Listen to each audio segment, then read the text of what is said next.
राधे, जय जय श्री राधे। सच्चिदानंद रूपाय विश्वोत्पत्त्यादिहेतवे तापत्रय विनाशाय श्रीकृष्णाय वयं नुमः। कृष्णाय वासुदेवाय हरे परमात्मने प्रणतक्लेशनाशाय गोविन्दाय नमो नमः। ध्येयं सदा परिभवग्नभीष्टदोहम् तीर्थास्पद शिवविरञ्चिनुतं शरण्यं नृत्यार्तिहं प्रणतपादभवाब्धिपोतं वन्दे महापुरुषते चरणारविन्दम्। वृंदावन बिहारी लाल की जय, सच्चिदानंद भगवान की जय। प्राण पुरुषोत्तम मास भगवान की जय। परम पावन मंगलमय वातावरण में भगवान श्री कृष्ण के श्री विग्रह स्वरूप पुरुषोत्तम मास की उत्तम कथा आज 21वें अध्याय में हम लोग भगवान की कृपा से प्रवेश कर गए हैं और ये हमारा परम सौभाग्य है कि अपने मुख से भगवान की इस कथा को सुनाने का सौभाग्य हमें प्राप्त हुआ है। और आप लोग भी परम सौभाग्यशाली हैं जो इस परम पवित्र पावन मास जो है पुरुषोत्तम मास है, जिसे भगवान श्री कृष्ण ने अपने मुख से सीधा कहा है कि मासों में अगर कोई मास हूँ, कोई महीना मैं हूँ तो वो पुरुषोत्तम मास हूँ। माघ मास, कार्तिक मास और वैशाख मास, ये तीनों परम पवित्र मास हैं।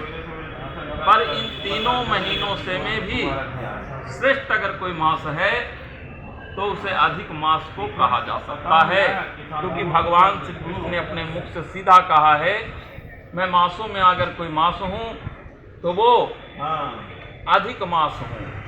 उन्होंने अपना नाम पुरुषोत्तम इसे दिया है। आज 21वें अध्याय की कथा में हम लोग प्रवेश करते हैं।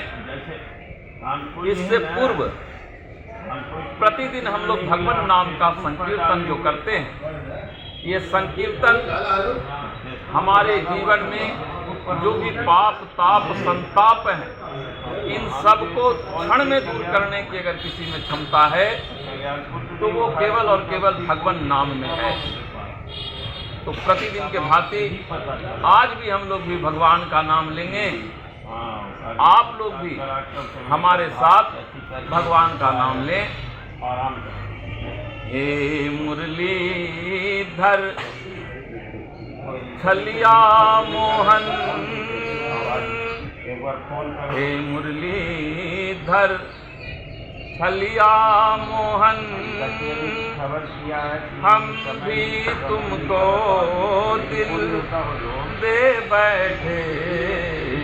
हे मुरलीधर छलिया मोहन, हम भी तुमको दिल दे बैठे।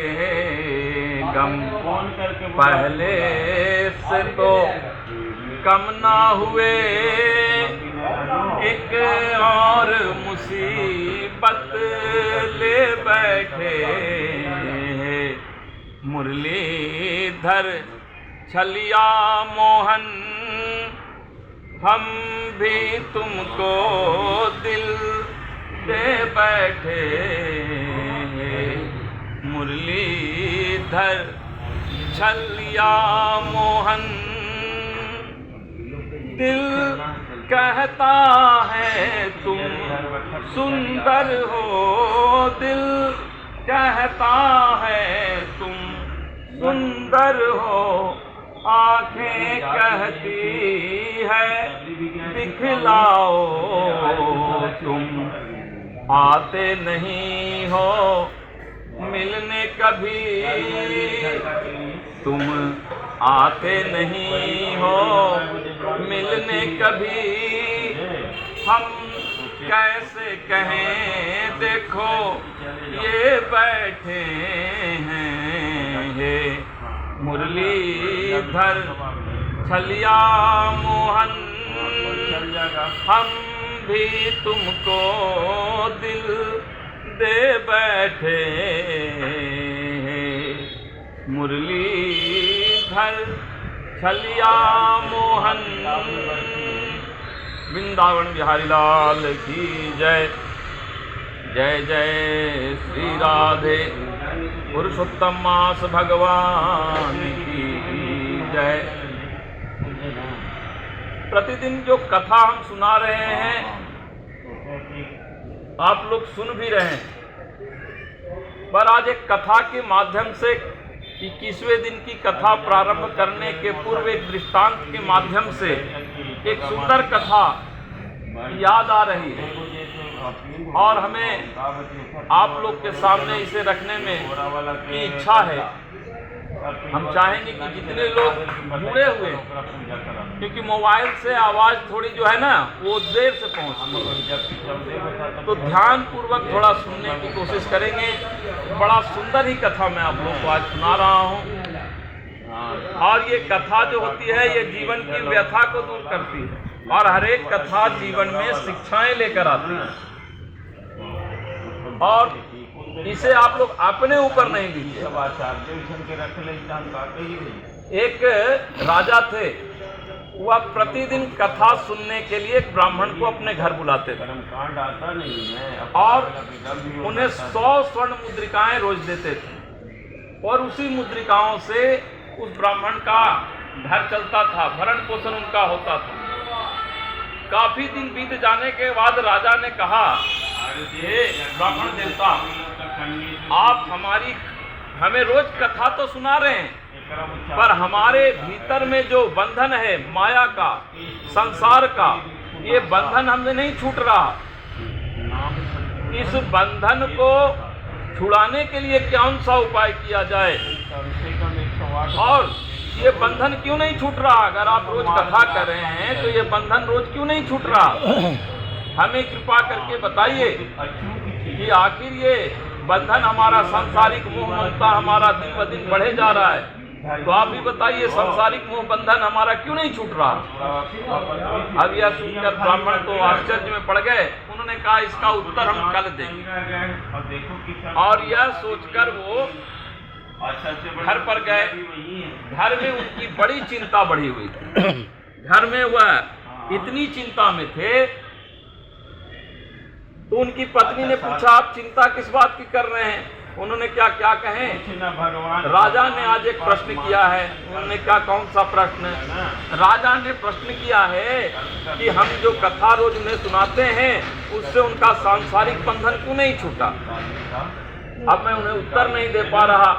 अगर मैं उन्हें उत्तर नहीं देगा तो कथा बंद हो जाएगी और कथा बंद हो जाएगी तो स्वर्ण जो मुद्रिकाएं मिलती हैं वो बंद हो जाएगी और वो बंद हो जाएगा तो घर का खर्चा बंद हो जाएगा।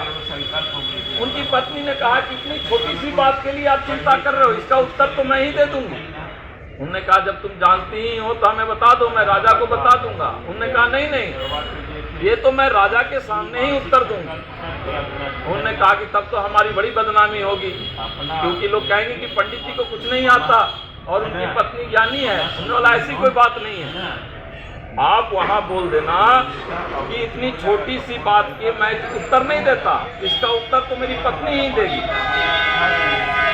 अगले दिन सुबह अपनी पत्नी को राज दरबार में लेकर ब्राह्मण देवता गए और ब्राह्मण ने कहा इस छोटी सी बात